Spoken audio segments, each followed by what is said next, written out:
Bà xôm chùm hiệp xúa, mê riêng lý dương riêng son tình nía, bà chùm đồn prám, bà đại tiện tôn tên nâng ca nghĩa, nay khang vạch shop có đôi chia, bà đầm lạng, bà thì hồ đôi chia đầm lạng, krương mà sinh. Bà chẳng bị đầm lạng rước gộp cung mà sinh ấy, bà dương biên bị bí, bà đại ạt tình đấy sẽ điện khá nía, bàn tay miên rồi biệt prá prá khóc khá nía. Bà chẳng bần top pi sẽ đạp ca son tình nía rúi, bà chùm nâng thưa ca bần dô pi rồi biệt prá prá bị tàng pí. Bà hơi nâng thưa ca bộ prai bị cho chó bà cứ dương chưa rứa tại bị đá để cất thà lục bạ rồi có mấy xâm rạp mê điền đi.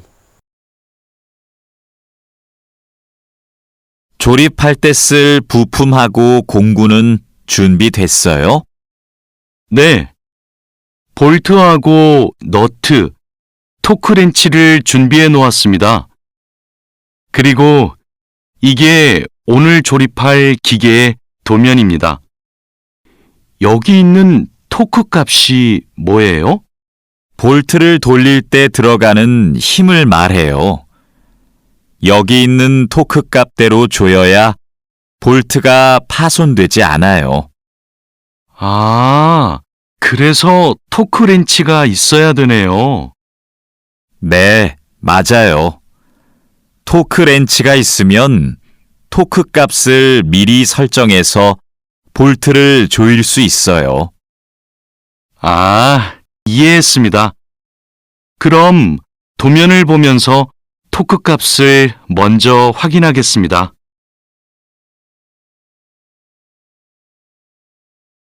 지금 무슨 작업을 하고 있어요?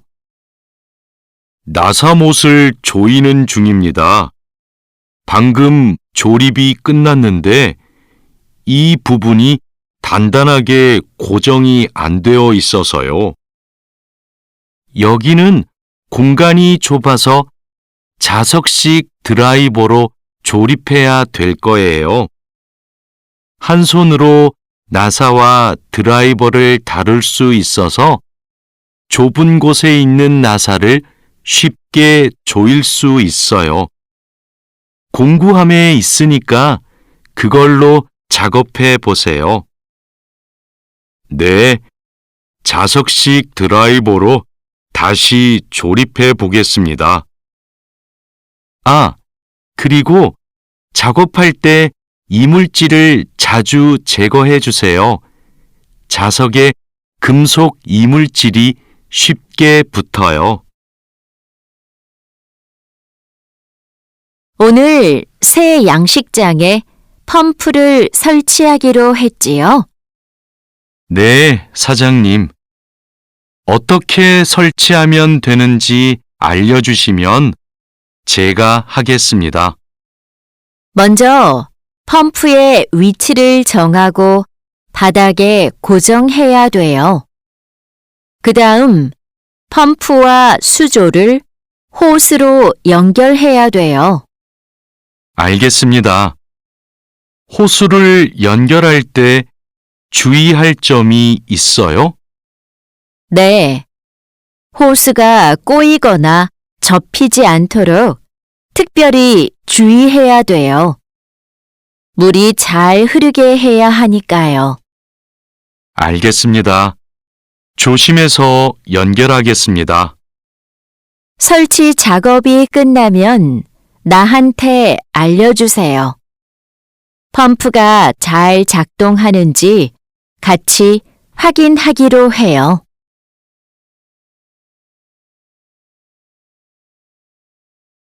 반장님, 이제 포장 작업을 시작하면 될까요? 상자하고 포장지, 완충제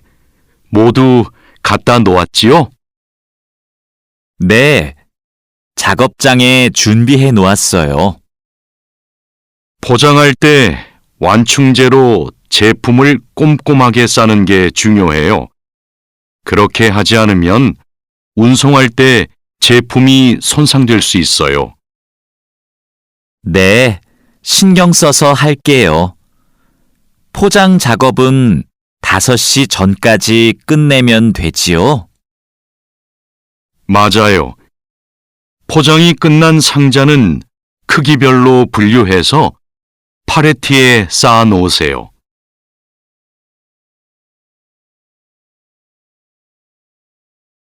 작업장이 너무 엉망이네요. 냄새도 심하고요. 어제 늦게까지 작업을 했어요. 너무 피곤해서 정리를 하나도 못하고 퇴근했어요. 일하기 전에 먼저 청소부터 합시다. 네, 제가 얼른 가서 걸레를 가져올게요. 그럼 저는 작업장을 쓸고 있을게요. បាទបន្ទាប់ពីស្ដាប់ការសន្ទនាយើងធ្វើការបកប្រែពាក្យបាទអញ្ចឹងយើងមើលពាក្យ Choripada បាទ Choripada នេះយើងប្រែថាដំឡើងឬក៏ផ្គុំហើយពាក្យមួយទៀតដែលស្តៀងគ្នាគឺពាក្យ Solchihada បាទ Solchihada នេះយើងប្រែថាដំឡើងឬក៏បំពាក់បាទគឺរបៀបប្រើខុសគ្នា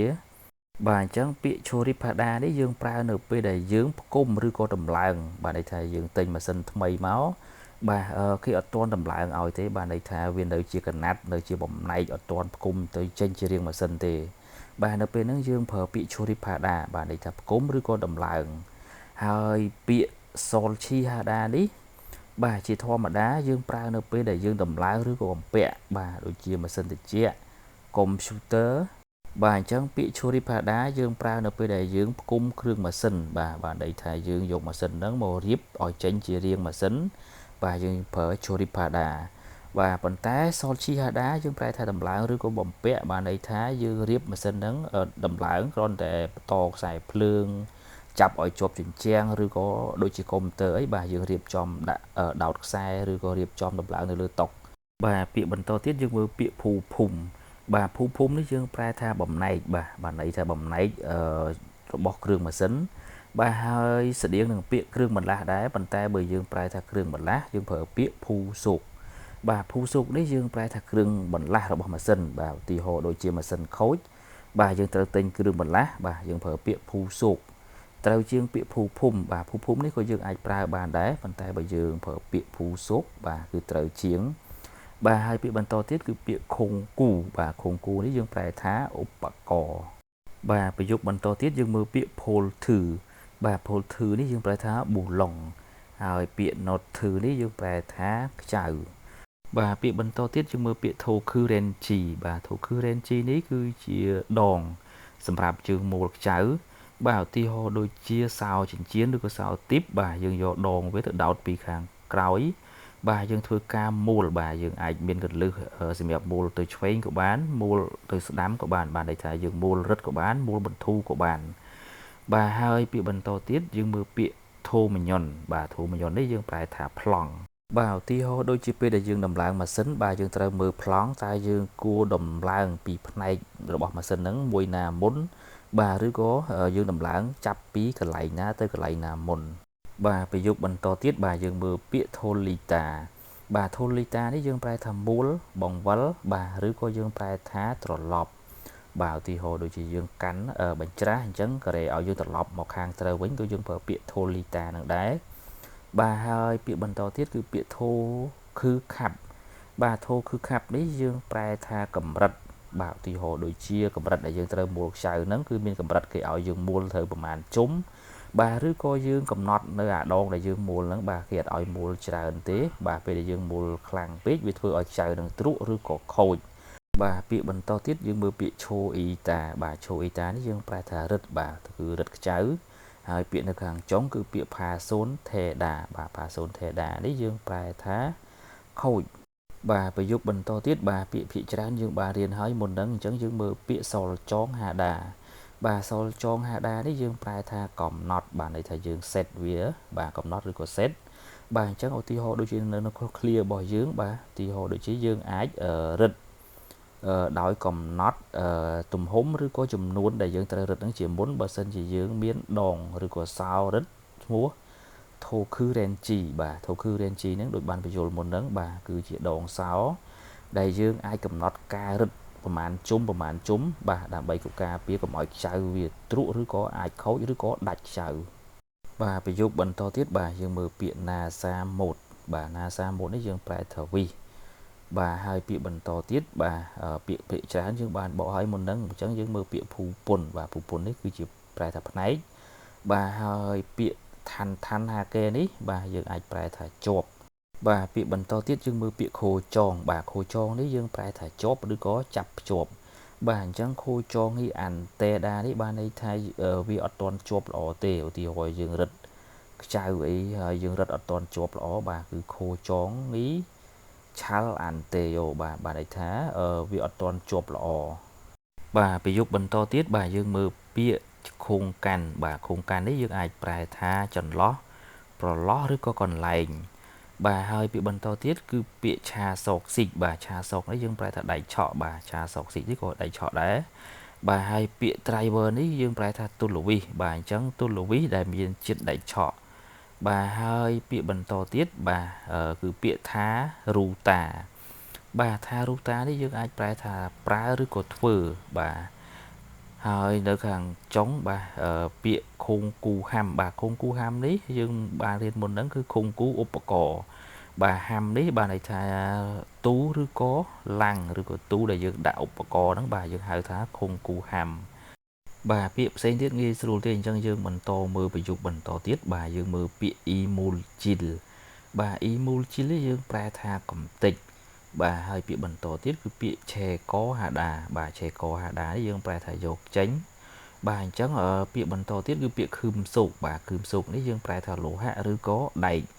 បាទគឺខឹមសូក emulgil នេះបាទកំទេចដែកបាទអញ្ចឹងកំទេចដែកហ្នឹងវាងាយឆក់ជាមួយនឹងដែកឆក់បាទពាក្យនៅខាងចុងបាទគឺពាក្យភូតតាបាទភូតតានេះយើងប្រែថាជាប់បាទប្រយោគបន្តទៀតបាទយើងមើលពាក្យសង្ចាបាទសង្ចានេះយើងប្រែថាប្រអប់បាទហើយក៏មានពាក្យមួយទៀតដែរគឺស្តៀងនឹងប្រអប់គឺពាក្យប៉ាក់ស៊ឺបាទប៉ាក់ស៊ឺនេះយើងអាចប្រែថាកេសឬក៏កាតុងបាទហើយពាក្យបន្តទៀតគឺពាក្យភូចាំងជីបាទភូចាំងនេះយើងប្រែថាវេចខ្ចប់បាទជីនេះគឺជាกระดาษដែលយើងយកមករុំបាទឧទាហរណ៍ដូចជាយើងធ្វើកាដូអីបាទយើងយកกระดาษហ្នឹងមករុំបាទគឺជាភូចាំងជីបាទហើយពាក្យបន្តទៀតគឺពាក្យវ៉ាន់